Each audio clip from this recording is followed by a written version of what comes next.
Hello, welcome to Pittsburgh Sportsline. We've had a great sports week this week. I'm here with Chip Hayner, Smoking Jim Frazier, and Al Levine, the talking machine. And we're going to start off as usual. Al, what's on your mind? What's on my mind is the streaks that we have in sports. 1 minute, Pittsburgh fans are ready to get new players for the Penguins. They're on a big losing streak. Well, now they have a winning streak, 7-game winning streak, and all we're hearing about is Sidney Crosby and all these injuries. And I don't want to talk about that at this point. I'm sure we'll talk later. But you got to give these guys credit. Malkin's carrying the team on his back. Fleury's playing unbelievable.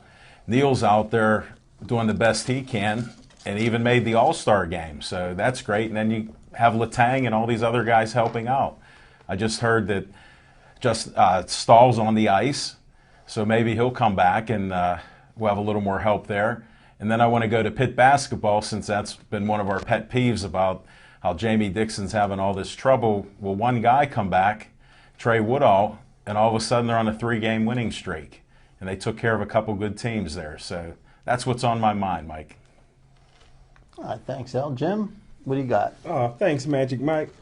Hey, Sunday I was on a radio station for KDKA, and our great producer, Al Levine, the talking machine, was able to call in with some great questions. But I didn't know, Al, until then that you're also a political assassin. So I got to talk to you, and maybe you can let me know who I should vote for the President of the United States coming up pretty soon. I'd like to get your input.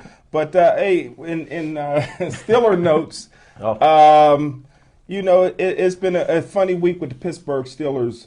Former offensive coordinator, retired Bruce Arians, is now the Indianapolis Colts offensive coordinator. And like Chip shared with me before the show today, that our linebacker coach, Keith Butler, turned down, I guess, Indianapolis to stay with the Pittsburgh Steelers as the linebacker coach and defensive coordinator in waiting. The Pittsburgh Steelers are interviewing several offensive coordinators, and, you know, Todd Haley, Jim Caldwell, just to name a few. And the one thing that Bill Cowher always taught me, and Bill Cowher's the most organized guy I've ever met, Bill Cowher actually had so many names on a list to fill positions that would come available in the future. He was the most organized guy I know. He had name lists. So, Coach Mike Tomlin, since it's already Bill Cowher's players, Bill Cowher's system, and Bill Cowher's coaches, maybe you should swallow your pride and give Bill Cowher a call, because I'm sure he would be able to tell you what offensive coordinator would fit his system best. Or at least maybe let him take a look at that list. Chip, what's on your mind? Well, good evening, everybody. What's on my mind this week is, you know, we got the Super Bowl coming up, so I'm sure as the show progresses that we're going to get into that. But, you know, we had a little bit of I guess, an NFL extravaganza over in Hawaii this weekend, and I think it really turned out to be one of the biggest duds that I've seen. And you know, the AFC NFC Pro Bowl game should be eliminated altogether. It's not even a football game. It's not even entertaining TV. The 15,000 people that showed up in Aloha Stadium were booing the players. And today I read where Aaron Rodgers was ripping his teammates for not putting forth you know, a decent effort and really kind of laying down during the game. And I find that kind of amusing because he was one of the people that laid down during the game. I happened to have the game on while I was doing some other things. And, you know, the kind of football that was being played, anytime a ball carrier got within 5 feet of a defender, he laid down on the ground so that he didn't injure himself. And I don't know if this is the kind of football that Roger Goodell would prefer to have played. I mean, the score of the game was 59-41, and, you know, that's just not football. The games that were played the week before, that's my idea of football, hard-hitting, smash-mouth football. And I hope that we see a stronger example of that this week than what we saw this past weekend. That's what's on my mind, Mike. Well, just to show you that we don't pre-coordinate these things, I also watched the All-Star games, both the Hockey All-Star game and the Pro Bowl this past weekend, and I like those games. I know a lot of the local media guys, especially the guys that have radio shows, will go ahead and blast them because they can spend all day Monday just listening to calls about people who either do like or don't like it, and they don't have to prepare for a show, which is pretty much what they do anyway, is not prepare for a show. But I like the All-Star games because it gives you an opportunity to take a look at some other players. Yeah, the Pro Bowl, the defense doesn't play all that hard, and nobody wants to get hurt. And I understand that, so maybe they don't play quite as well, and maybe it looks more like a flag football game than an actual football game. But if you watch it, you get an opportunity to see some players that maybe you haven't been able to watch through the course of the season, guys you've heard of but never seen.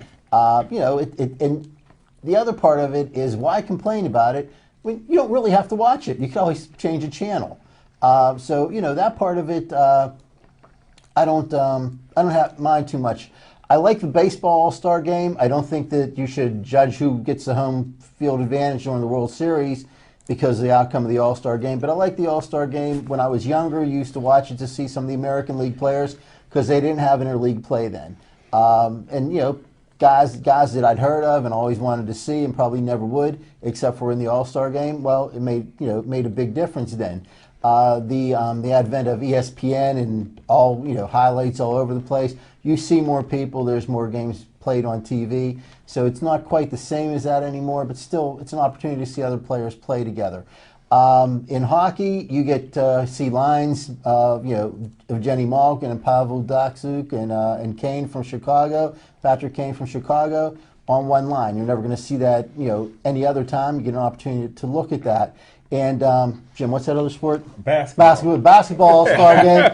You get to watch Kobe Bryant play alongside Kirk Nowitzki instead of against him.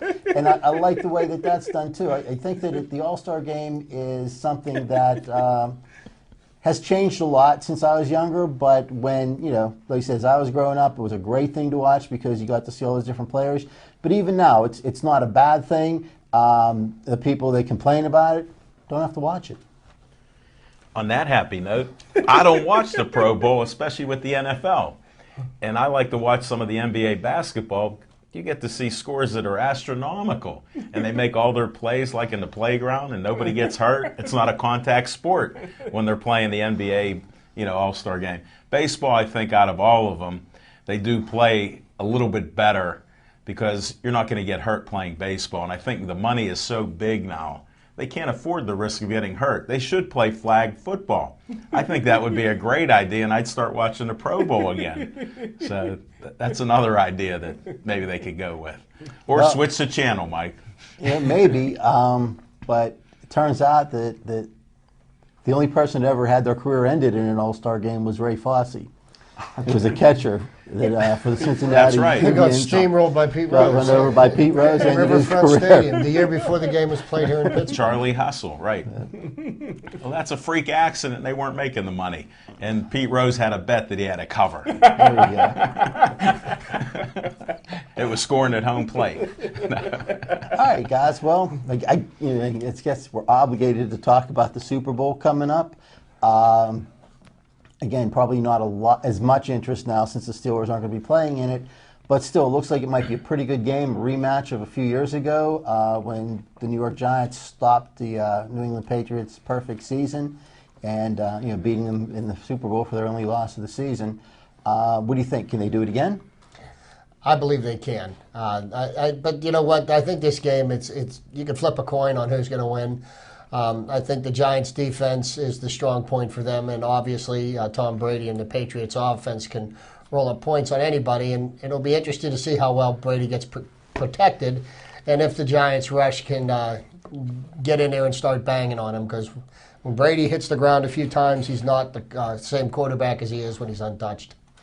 And Chip, to his credit, is the only one of us that anywhere that thought that that the Giants could beat Green Bay, and the Giants have caught fire. Chip recognized that very early. I think the Giants will win the football game for a couple of reasons. One, when you can put pressure on a quarterback with just 4 players, that's tremendous because now you can defend Brady with 7. Brady's success this year, he had the greatest success this side of when he had Randy Moss, who caught 25 touchdown passes the last time he went to the Super Bowl with Gronkowski. Gronkowski now, according to his dad, has a high ankle sprain. And when you have a high ankle sprain, you're not going to be effective during the game. And I think that that's the guy that Brady likes to go to when the pressure's on. He's not going to have him. And, so they're going to take away Gronkowski effectiveness. I think that the Giants come down and win the game maybe by 7-10 points. 17 points? 7 or 10 points. 7? Okay. I thought it'd be close myself because I'm still staying with New England. I respect your opinion, and I respect Chip because he did call it early, so kudos to him. But I still believe the short passes, Brady will be able to do that. And even if the big Gronkster comes out and he hobbles around, he knows how to get open. And they can only put so many guys on him. And Hernandez is a pretty good tight end himself. And he doesn't have the deep threat like he did with Randy Moss. So it'll be mostly a short passing game and something quick. And don't be surprised if they could run the ball a little bit. If they're concerned about trying to stop him and hit Brady, he may be able to get a few runs in there. So I still think that New England beats him. Well, if Dr. Gronkowski says that his son has a high ankle sprain, then that's good enough for me. I kind of lean towards the Giants. I think it's a hard game to pick. I think they're pretty evenly matched. I lean towards the Giants because I think that Eli Manning has, over the last few seasons, started to show why he was a #1 pick. And I think that he has as good an opportunity as anyone to win this, as Brady, I guess, to win the Super Bowl. I think that, Tom Coughlin is a very good manager when his job's on the line. And so as a coach of this game, that, he'll do a very good job because, I guess it wasn't 4 or 5 weeks ago they were talking about firing him.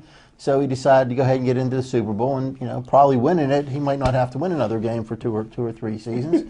No, until the end of next season. He already has this as his MO. So, Each season he does almost the same thing. Right. Which is a good. But if he wins the Super Bowl, that buys him a season. Look the last time. In New York, I don't know. Well, the Giants, I think, what they've done very well. That's they're the hottest team in the playoffs right now. But what they have done so well is protect the football. Eli Manning is not throwing bad picks. He's not throwing any picks. And they're not dropping the ball. And in every game that they've played in so far, turnovers was the deciding factor. Look what happened when they played San Francisco. They fumbled 2 punts, and that was the difference in the game right there. So I think as long as the Giants can protect the football, that they can come out of this a winner. And who do you think will be most effective as a receiver in the game, Hernandez or Cruz? Cruz. I think Cruz. Why? He can catch 10 balls. He can run. He got great hands. Over the middle, he's not afraid to take a catch and a hit. So I think he can do it just for those reasons. Those guys are turning the Super Bowl into Cinco de Mayo. Yeah, they are. And New England's got that guy named Ocho Cinco de Mayo. Yeah, is he going to trust? Did you say Ocho Cinco? I thought I heard so. Now Ocho Cinco has played so well this year that he's not even going to be active for the game. So the first time in his career that he's made it to the Super Bowl and he's had absolutely played no part whatsoever. That's why they're going to win. Success. And at the beginning of the year, I thought, well, maybe this is a guy that's going to be their deep threat this year, as Randy Moss was, 4 or 5 years ago. Right. And I don't think he showed up yet this year. Did he have a touchdown catch this year? Yeah, he had one. Yeah, okay. He's still learning the playbook. So he's on a streak. That might be the advantage for him by him not playing. I'll stay with my pick then. The odds 3 against 1, I sort of like those odds. So. We'll see what happens. Next week we'll continue this. Once he get that playbook down pat, he's going to be dangerous next year. They may not have any patience with him anymore. No, it'll be his second season. He'll know both plays next year. Go short, go deep. He'll be good. He'll be good. I think he's I think he's a good receiver still. I mean, just maybe won't be able to play this time around. That's all. I think, like you said, I think it's a hard one for me to pick. Who are you obviously picking, Mike? it's the Giants. It's the Giants' defense against the Patriots' offense. It's going to make the difference. I think New England's going to win it this time around. I don't. But again, I wouldn't bet on that. I just watch the game. Yeah, and probably only do that because I like the commercials. And Chip throws a pretty good Super Bowl party, so I might stop over there and We keep hearing that. What's that address there? I'll tell you off the air. This might not be the right place for that, Al. That was good, Chip. You're welcome back anytime. And what do you guys think Peyton Manning will wind up next year? They're talking about New York Jets, and they're talking about maybe retiring. I'm not sure. That's going to be hard to say because I hear one of the problems that he's having is the nerves that are supposedly regenerating in his shoulder that had to do with his neck surgery. He's not progressing as he should, and they're saying that he's having trouble developing arm strength. And I said this before, and I think we may have seen the end of Peyton Manning playing professional football. I don't know if he's physically going to be able to play. I know in his heart that if he can, he will. But do you want to it looks like what Indianapolis has wanted to do is just move forward from, Peyton's regime or the team that was, from 2000 to 2010 that averaged more than 10 wins a season. They're going to pick, Andrew Luck, the first pick, and, maybe it's time for them to just, start with a clean slate and move on because, Peyton, as good as he is, I don't know if he's going to be the answer to their problems this year. We don't know what he's going to do. As far as going to New York, I don't think that would happen.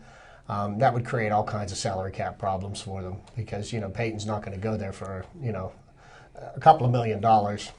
I heard another rumor that maybe you'll like this, Tom. It's against your man Tebow. That they said Elway, if he had a chance for Peyton Manning, because he did say he pandered to the fans and said, for right now, Tebow's the starting quarterback. But he was the starting quarterback before the season started, and he lost his job. I think he was even off the charts. Brady Quinn was ahead of him, and we all know how Brady Quinn is. So I wouldn't count that out. They are cleaning house and starting all over. It sure seems that way in Indianapolis. So I think Peyton's gone. They're not going to take the $28 million. And he's had a great career. And I keep hearing reports when I've watched through some of the channels that he said he's going right along with the program that the doctors have put him on, and he's actually progressing. Now, it's not where he wants to be, but he is making progress there. And he's even throwing the ball where they thought maybe he shouldn't be, and he's been throwing the whole time. So I think just being a stubborn guy like all of us and a super athlete, he's going to give it a 100% shot to try to play, at least this year coming up. So we'll see what happens. What do you think, Magic? Well, I believe. Obviously he's going to take try to play again, and obviously he is not going to be in Indianapolis no matter what. I believe if he is able to play, that he could end up with the Jets. They play in the same stadium as the Giants. They probably want to have a Manning of their own. Also, another possibility could be the Oakland Raiders. They have a guy that's still, I guess, waiting to win, 4 Heismans coming up sometime soon. But there's also a chance that he will not be able to play again. And if he's not able to play again, I'm pretty sure the Washington Redskins will sign him because he'll fit right in there. Oh yeah. So, they'll definitely take a run at him at the Redskins because I don't know how they do it, but it seems like no matter how much money they spend there, they never have any salary cap issues. Well, here's another team that might be a dark horse for Peyton, and Peyton played his college ball at Tennessee, and the Tennessee Titans could possibly be somebody that might want to invest something into him, just because of his popularity in the area. He's going to put fannies in his seat, and the experiment with Hasselbeck last year wasn't a success, and I think the rookie that they've got in there that they're grooming for the quarterback of the future isn't ready to do that just yet. Well, don't count out Pittsburgh West. Like I said last week, Larry Fitzgerald, can you imagine Peyton throwing him the ball? Wow. So, that could be a nice city for him to go to, play a couple years, maybe get a championship there. I'd like to see that, but if I had to choose a place for Peyton Manning, I would say Minnesota Vikings. Minnesota, even though they have a rookie quarterback, but I think that they have a rookie quarterback who's clearly a few years away, playing in the Dome Stadium. Minnesota's always had some success with Hall of Fame quarterbacks. Brett Favre, Warren Moon played there. Fran Tarkington. Some of the greatest quarterbacks. Yeah, the guys who played other places that ended their career with Minnesota Vikings, and Will McNabb's not a Hall of Fame quarterback.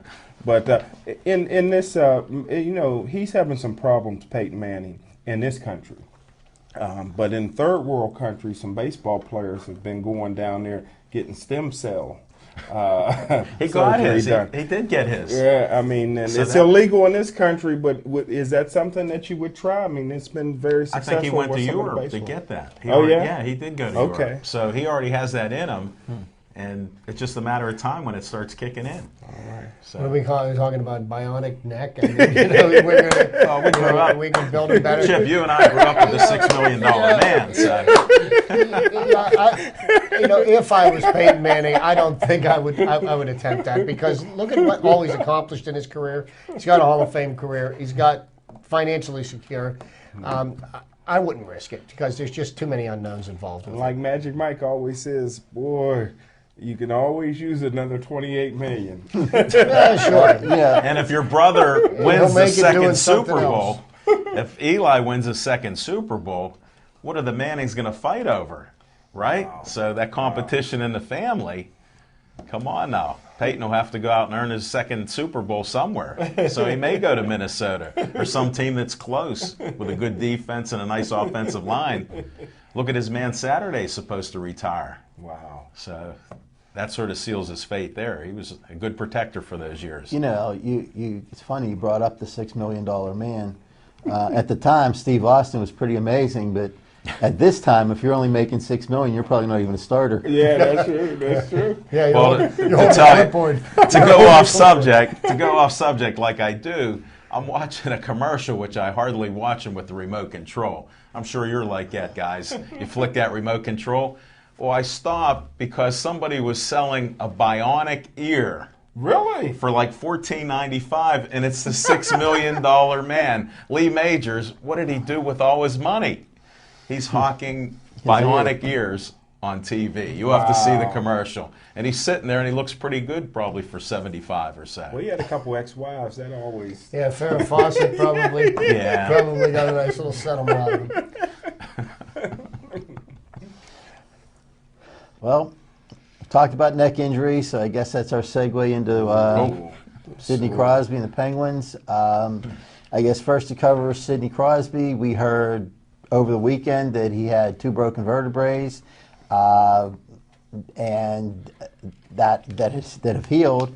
And then we hear earlier today that that's not necessarily true. A doctor out of Philadelphia is telling us that he has a soft tissue injury in his neck that would look like concussion symptoms, but that it's easily treatable. And we also have a doctor out of Toronto saying that Crosby should retire for his own safety. So, guys, I guess, what do you think? What have you heard? And if Sidney Crosby retires because, or basically, I guess, for his own safety, how do you feel about that? It'd be disappointing if he did have to retire out of a medical necessity, because I think we'd be robbed out of about 10 years of some of the best hockey that we would ever see. He's probably, of his generation, he's probably the best player around, and I know that Mike will argue this point, because I think Evgeny Malkin is showing that if Sidney Crosby's the number one player, Evgeny Malkin's 1A. I wouldn't call him second to Sidney, but you just hear so much, and it's very difficult to sift through what's BS and what's not. So, we're just going to have to wait and see, and whatever's going to happen is going to happen. But, people have been talking about this now for the past year, and it's just blowing up the Pittsburgh airwaves on the sports talk, and everybody's got an opinion, but, we don't know who's right and who's not. And it's Sidney Crosby. He's only 24 years old. That's a very young man, but really, what more does he really have to prove in hockey? I mean, he can walk away with his head up. He got a Stanley Cup. He got an Olympic gold medal. Like you said, Chip, he's been, the best player of his era. hey, when you start talking about neck injuries, I don't think it was a broken neck, because what they're talking about, it would be really, you'd almost have to be hung to get your neck broke in those particular places. But obviously, it's been 2 years now, and I'm like the doctor in Toronto. Time to retire. Maybe be an advocate for concussions. Maybe go around in a suit like Mike's wearing, in a briefcase, and talk to people about concussions. Man, it may be time for Sydney to walk away. Well, my thought is we had Lemieux, probably the greatest hockey player, like we've talked about in history. He won against cancer, other injuries, back injuries. So if Sid took a hiatus for a year even, like, I still think he's going to make one more attempt when they clear him, which they are, because he's going to every doctor in the world. Now, why? He wants to play so bad, and he's in great shape. 24 years old, you think you can run through a brick wall. Problem is he can't. So he will get some approval and do this. But I think that it could happen where he's on such a close relationship with Lemieux. I don't care what his agent says. I read through a little bit of that BS. When these agents and stuff come out, they're looking about money. Some of these other people, they aren't. And when you're going to chiropractors, neurosurgeons, and spinal experts now, you're searching for an answer. And it's not the right answer. That's why he's still looking. And we have experts right here in Pittsburgh. And the one doctor, I heard something else coming in the car on the radio. They said he didn't say he had a broken neck. He had abnormalities in his C1 and C2. Because, like my friend here who has more insights on players, Smoking Jim, said he'd have to be hung to do that. Well, you can fracture a vertebrae, in an accident or whatever, and he needs to heal up on it. And soft tissue injuries, nerve damage, like we talked about with Peyton, it takes a while for that nerve to heal and grow back. It's a slow process. So maybe he needs a year or two off from hockey, and maybe all those conditions would dissipate, and he'd be able to come back at 26. Now imagine him at 26 with a little bit older, stronger, because he's still going to work out. Maybe he could overcome that. So that's my thought on it. Well, yeah, I would never want to see anybody that doesn't play for Philadelphia to be permanently injured. I don't think that if that is a possibility, I don't think that somebody should risk that. If you look at Sidney's career, it's been just about as good as it can be so far. Like Jim said, Stanley Cup, gold medal, Olympic gold medal, MVP, scoring championships. Sidney Crosby's done everything that a hockey player dreams about doing. But I'm sure he would like to have a much longer career, and it looks like going from one person to another, he's trying to find a way to come back in the proper condition. I would not mind seeing him take off the rest of the season, take as much time as it takes for him to come back healthy, although I would love to see him come back tomorrow or tonight's game. I'd love to see him play. I think he's a lot of fun to watch. He gives the Penguins a much better chance to win than they have without him, although without him, I'd say that they still have a very good chance to win the Stanley Cup. If you add Sidney Crosby to that mix, it makes it even more of a lock. So I would love to see him come back, but I would not like to see him be injured again, and if it takes a retirement to do it, I would not begrudge him that at all. I know that I'm thinking most Pittsburgh fans agree with that, even though if you listen to the airwaves, you'll hear a lot of people complain that he's not making an effort. I don't believe that at all. I think that he would really like to try to get back, and if it's possible, I believe he will come back. But talking about the Penguins, 7-game winning streak. They had one long bad streak, but they turned everything around. 7-game winning streak. They've got Toronto tonight and again tomorrow. Back-to-back games. I think the Penguins are on their way to the Cup. Couldn't agree with you more. I think that they've put the distraction of the talk about Sidney behind them, and they're focusing on playing in the system and playing to their own abilities. And you know what? They have to learn to win games without him. And if he comes back, they're going to be able to win a lot more. But they know that they can win without him, and I think they're just asserting themselves now, and they're going to make a stronger push as we get closer to April. And I think the Penguins are a great, great team, great organization, but I don't think they can win a Stanley Cup without Sidney Crosby. I'll jump on their bandwagon because Mike has a fresh one there, and it's a Penguin bandwagon. I think when we get Jordan Staal healthy again and we stay away from injuries, we'll get on that hot streak. And the team is a really good team. You know, it's an above-average team. It's just we've had so many injuries. Sort of like the Steelers at the end of the season. It's when you get your injuries, how you manage it. So I think they could win it without Sid. I really believe that. Don't you think the advance in the playoffs, don't you think you need your captain? Yes, you do. But winning cures everything, and we're on a streak. Just like when we're losing. Where's the captain at? I don't see the captain. Well, you know, to speak to that point, you know, I mean, Sid Crosby is the Penguins' captain, but he hasn't been there all year. So somebody else has stepped to that point.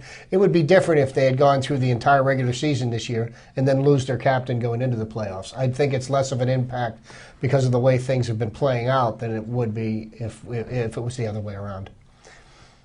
Well, Sidney Crosby is the official captain on the team, but they have a lot of leaders on that team.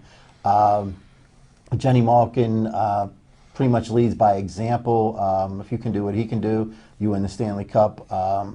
But you have guys like Brooks Orpik who are very vocal, and during that 6-game losing streak, called the team out, told them they're not playing physical enough, and told them it's time to turn this around. And they did. If you'll notice, we talked earlier in the weeks ago in the early episodes of the show that the Penguins were not physical this season. They were holding back on the hits. During this 6-game winning streak, or during the first 6 games of the 7-game winning streak, they were in a fight in the first period every game. In one game, 2 fights in the first period, and they are throwing hits. They're crushing people, on the ice. All legal checks so far, but they're banging people away, and they become a much more physical team, just like they were last year, and that's very evident in the 7-game winning streak. And Malkin just is playing possessed. He's definitely the best player in the league right now. Marc-Andre Fleury has not even taken a game off. He's been playing great. Chris Letang coming back was a huge boost. Yes. And it looks like Jordan Staal and Simon Dupre are skating again and could possibly be back into the lineup soon. They're going to miss Aaron Asham a little bit while he's suffering with concussion. But when he comes back, that's another addition to one of their fourth liners, more of a defensive player than an offensive player. But he has scoring touch also. We got a lot of very good players on this team. Probably more guys that could have gone to the All-Star game.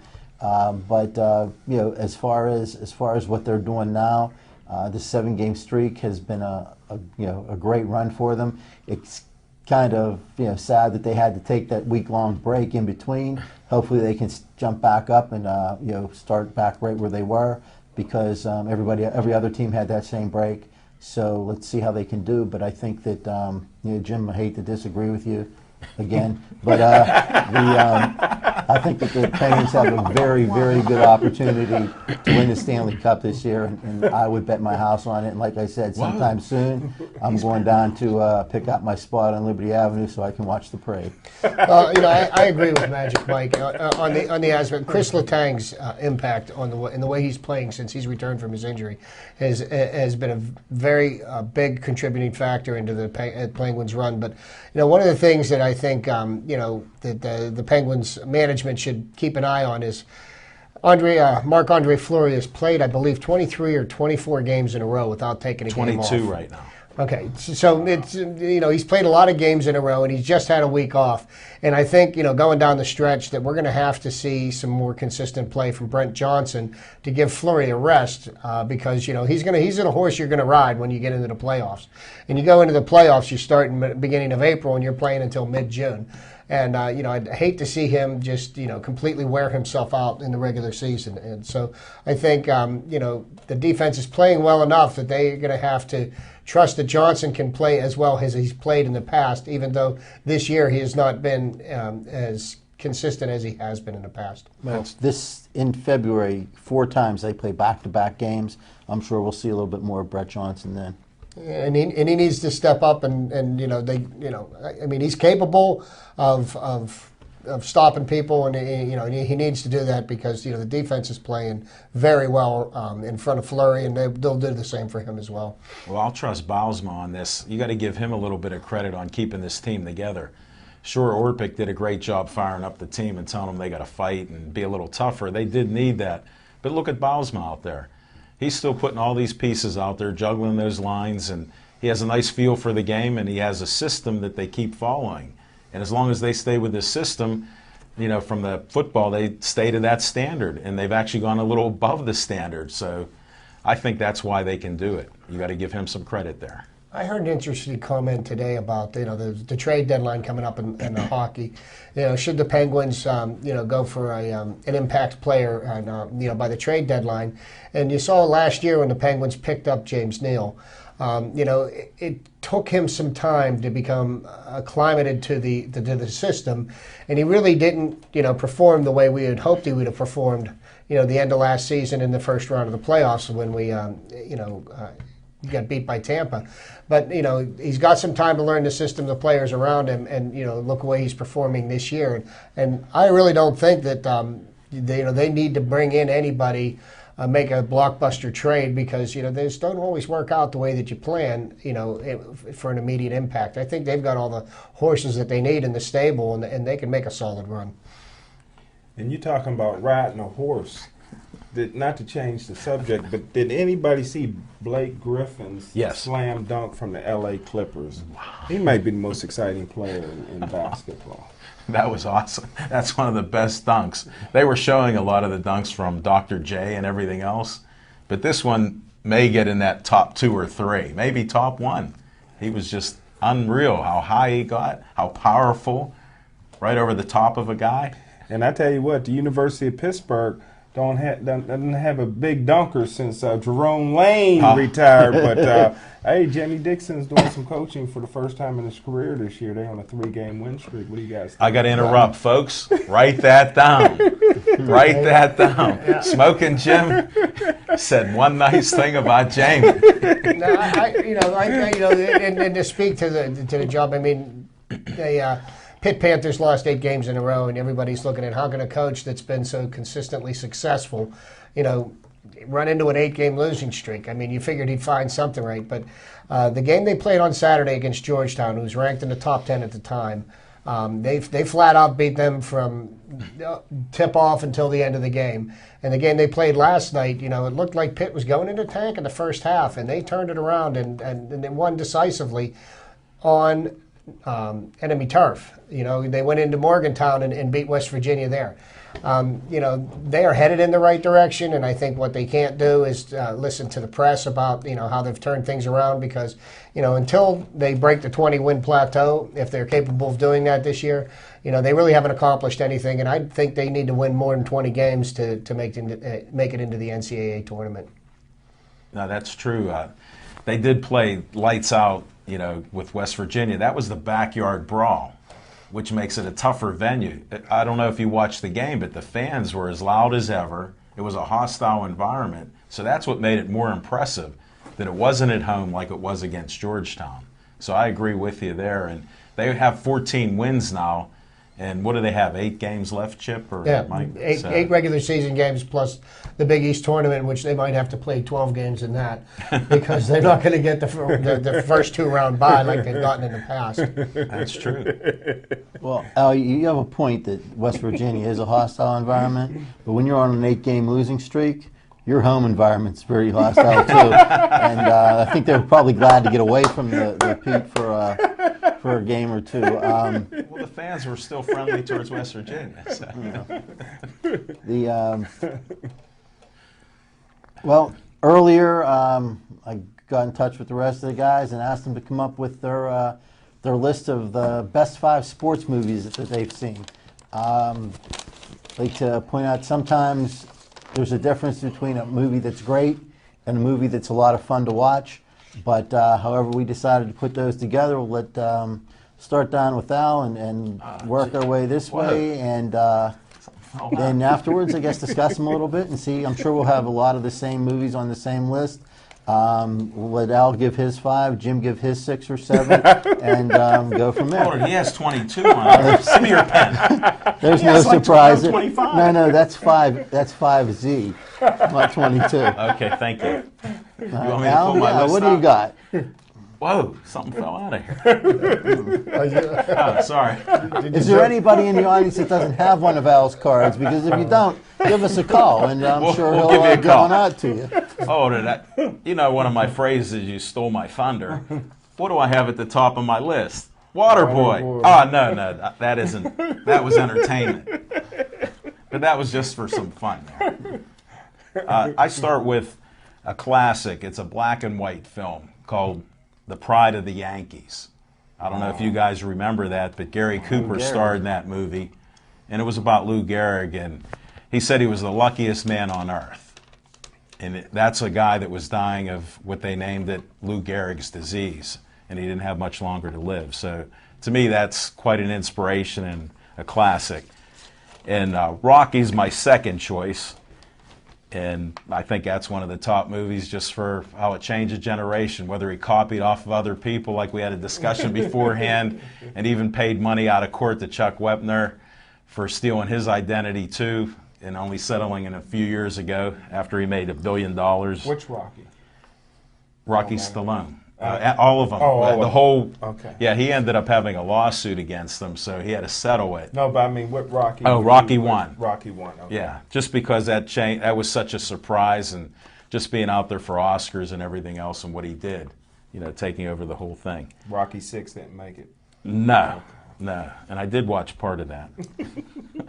Another one that's a classic, called The Hustler, and maybe you remember with Paul Newman and George Scott.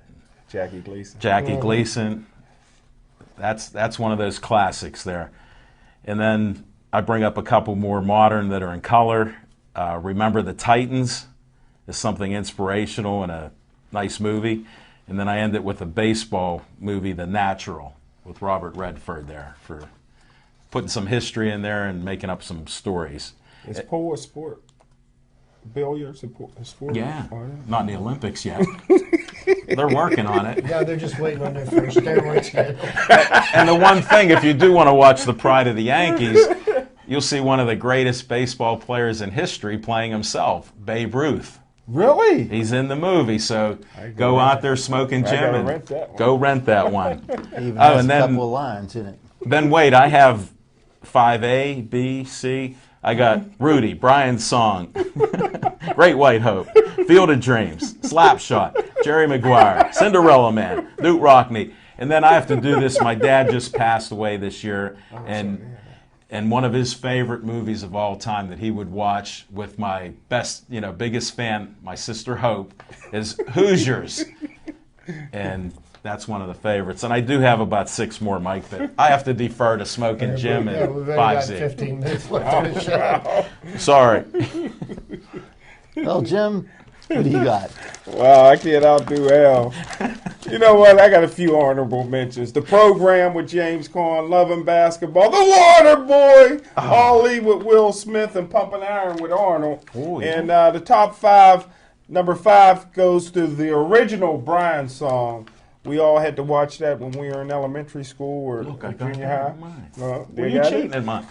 Number 4, black and white movie. Okay. Raging Bull. Love Ooh. that movie. Number 3, I don't know if many people saw it, but he's my favorite football player of all time that's not named Ray Lewis, is Rocky Bleier, the Rocky Bleier story. Really enjoyed that. Number 2, Any Given Sunday. And number 1, all of them. I loved all of them. Rocky, number 1. Well, Chip? Well, to go with the 2 movies sports movies that were humor related, I loved Slapshot, Yeah. and I loved the film North Dallas 40, which was kind of a satire against Forgot about that. Tom Landry and the Cowboys. Nick Nolte That in was that written one. by an ex-cowboy. But when I go, I agree with Jim and with Alan. Brian's song I think goes in the top 5. When I saw that movie as a child, it moved me. The Natural is it would be number 4. there's the number 3 movie is one that not a lot of people could probably remember. It's from the mid-'70s. It was called The Deadliest Season. And it was a hockey movie, and Michael Moriarty played a hockey star that to keep his job with his team was forced to become a goon and start, cheap-shotting people, and he ends up killing an opponent in the course of the game and ends up facing charges against manslaughter. And it was very interesting to see how the character dealt with that in that movie. And I thought that movie was pretty compelling. Okay, so that's number 3. I'll go to my number 1 because I don't have it written down, and I'll think of a number 2. The Raging Bull is good, but there's a movie that was made in the mid-'50s that featured Paul Newman, and it was called Somebody Up There Likes Me, and it was another movie in black and white. And it was the story of Rocky Graziano. Wow. And it was a very, very compelling movie, and it was made 20 years before Sylvester Stallone wrote Rocky. And if you watch that movie and then watch the movie Rocky afterwards, you will see so many similarities in the way the story develops, and it seems to me that I know where somebody got their idea for their movie. Not to take away from Rocky, it was a great story, but that's one of my favorite sports movies of all time. Somebody Up There Likes Me. Wow. All right. I like that. Nice. Well, for number 5, I have to go with Slapshot. A great hockey movie, and not only a good sports movie, but one of the funniest movies I've ever seen. The Hanson brothers were very funny. Paul Newman did a great job in it, and it also captured a little bit of what goes on with some minor league hockey teams. The managers sending them out to do fashion shows, stuff like that, trying to raise some extra money on the side, but mostly trying to market the team. But again, very funny movie, and I really like that film a lot. For me, for number 4, I like the Rocky series. I liked Rocky 1, Rocky 2, and I did like the last one, Rocky Balboa. Numbers 3, 4, and 5, didn't like them so much. They were more like money grabs. Okay, let's squeeze as much as we can out of this. But I think they made a nice comeback with Rocky Balboa, and I thought it was a very good film. But for my number 4 movie, Rocky 1, the original, I think Sylvester Stallone did a great job in it. Burt Young did a really good job. Burgess Meredith, Carl Weathers, a nice, mostly unknown cast except for Burgess Meredith at the time. But they pulled it all together, did a really good job on it. And I like the fact that Sylvester Stallone wrote it, wouldn't sell it, and ended up sleeping in his car for 3 months before he found somebody to finance it. But then turned things around, and it just became a great film that people still talk about years later. My number 3 movie is Miracle, about the 1980 Olympic hockey team. With my work is in sports journalism as a photographer for a magazine and doing talk shows, I got to know Herbie Brooks very well, and I think that Kurt Russell did an outstanding job as him. It's just a good movie, a great movie, a lot of fun to watch, and pretty historically correct. If you haven't seen Miracle, I really suggest you get out and see that. For number 2, well, Kevin Costner made 3 great baseball movies: For the Love of the Game, Bull Durham, and my number 2 movie, Field of Dreams. Field of Dreams, I think, not just a great story. I'll tell you what, I'm not all that emotional. When Old Yeller died, I was glad the movie was over, thank God. But Field of Dreams, I start the waterworks from the opening sentence, and I keep going. My shirt is soaked, and I'm usually about dehydrated by the time it's over. Just something about that movie that touches me that way, and I don't know why, but it does, and I think that's my second favorite sports movie of all time. Number 1 for me has to be Hoosiers. Great performances by Gene Hackman, and Dennis Hopper was amazing in it. A very, very good movie, and it as far as probably the only reason I know anything about basketball is I watched that movie a few times and thought, boy, let me check this sport out. Now that I'm about 40 years old at the time, I guess. One of my my all-time favorite sports movie, one of my all-time favorite movies. So that's my list, guys. We had a few overlaps. Chip came up with Somebody Up There Likes Me, which is unique. I didn't actually even consider that when I was putting together this list, but it was a good movie. Rocky Graziano story. Paul Newman, one of my favorite actors. So I'd say, yeah, that's a part that I would like to. I think Chip did a good job on that one. Well, here's a couple movies that I didn't see, but I wonder if you guys seen it and where would you place it? Invincible. Did anybody I'd see rank that? that up there. My top 20. I True story. I never saw that one. I did Okay, see. me You know, neither. another I saw one it. that my wife watched and said that was probably her favorite sports movie of all time was The Blind Side. Yeah, I put that on my Which was list too, just, last and time, yeah. I'd never seen that did- movie, and did I see really that. couldn't comment about either of them because I've never watched them. But I mean, it was a box office smash, and it won Academy Awards. But I hear it's a very compelling story. It's a shame it's about an Ravens offensive lineman. Well, so basically, that's why I left it off my list. It is a very good movie, but since Michael Ward played for Baltimore, I didn't hear you three guys crying about it, so I left that off. I didn't As far watch as it either. Invincible, outside the fact that it was in Philadelphia, Rocky it was is a in very good movie. That's why Rocky was only number 4 on my list because in Philly. I wonder. But the movie Invincible was very good. Mark Wahlberg did a great job in it, and Greg Kinnear was really good as Dick Vermeil in it. Real good movie. How about another? Oh, go ahead. Good. One thing that I'll say, I was in Philadelphia when they filmed Rocky 2. Oh, yeah. And the memorable scene where Rocky's running through South Philly and all the kids start to follow him, and he runs down Broad Street and up the steps of I'll the say art you were museum. Yeah, I was there. I wasn't in it, but I was there to see it. I was in the Navy at the time. They had to film that thing about 50 times because the kids kept beating him up the steps. Wow. And they kept telling him, you got to stay behind him. They didn't like that idea. They were going to show they were faster. They eventually paid them $50 each Stay back. to stay behind him. Wow. That's a Wow. great story, Mike. Well, here's another story that a movie I didn't see that I wanted to see about the Mickey Ward, the Irish fighter. Anybody see that? The Fighter, yes. Yeah, Good movie I did too. see that. Good movie That's too. well worth watching. And I'll tell you, I am not at all a Kristen Bale fan, but he did a very good job in that. He was, and again, Mark Wahlberg played Mickey Ward. Kristen Bell played his brother, and that was a really good movie too. Just a lot of good insight into Mickey Ward and you know how he started off his career. What do you guys, since we're doing this Q&A period, what do you think about The Cinderella Man with Russell Crowe? I enjoyed that thoroughly because it's a true story about James Braddock, and then I ended up reading a book about him. Well, actually, Al, you know what? It's based on a true story. Right. One of the things that you have to have in movies is some kind of, you have to have a bad guy. I understand. Okay. James Braddock was a good, you know, he was a good fighter, not great, and he just fell into an opportunity at the right time. But the movie made Max Baer out to be a bad guy, and he he made wasn't. him out to be the villain. And it was true that he did kill 2 guys in the ring. We killed one in the ring, and a guy died later.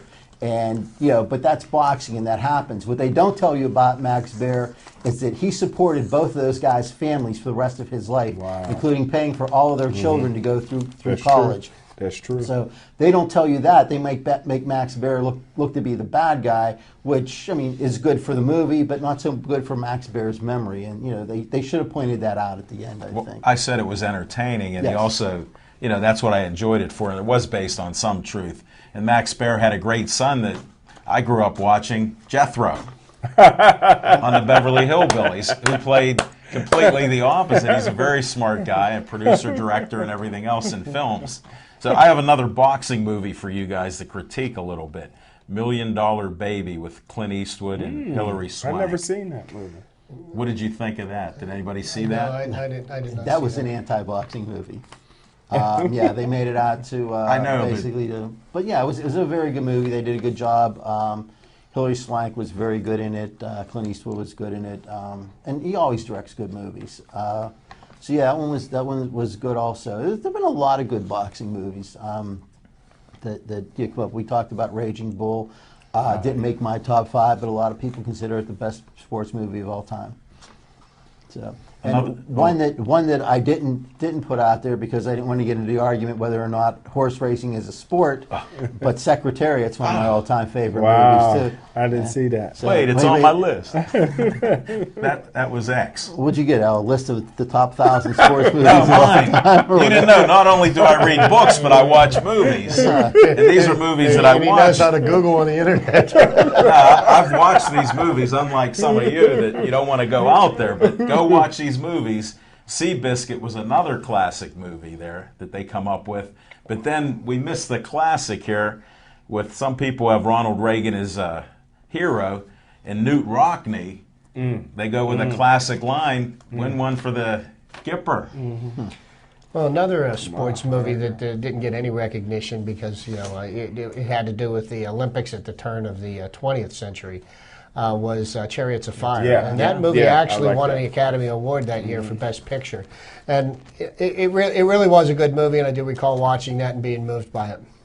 Well, I'll give you one more boxing movie, The Great White Hope, where it was about Jack Johnson, and they called him Jack Jeffries in that movie.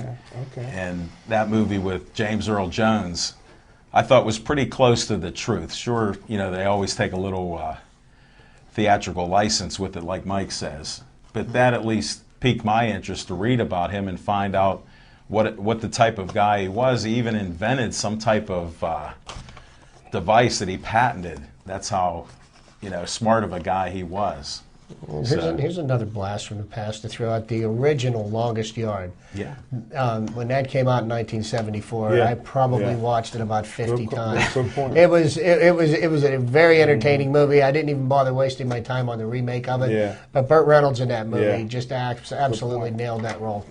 Not only that, but it's kind of fun to watch how many of the other older football players they could squeeze into there. One of the yeah. greatest Ray Nitschke linebackers. and, There you Ray go. Nitschke. Ray Joe Nitschke, Cobb. one of the Jack- greatest Joe linebackers. Cap.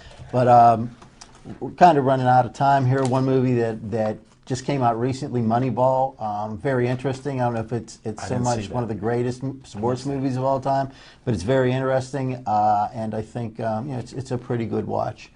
Well, guys, we put out our Super Bowl predictions.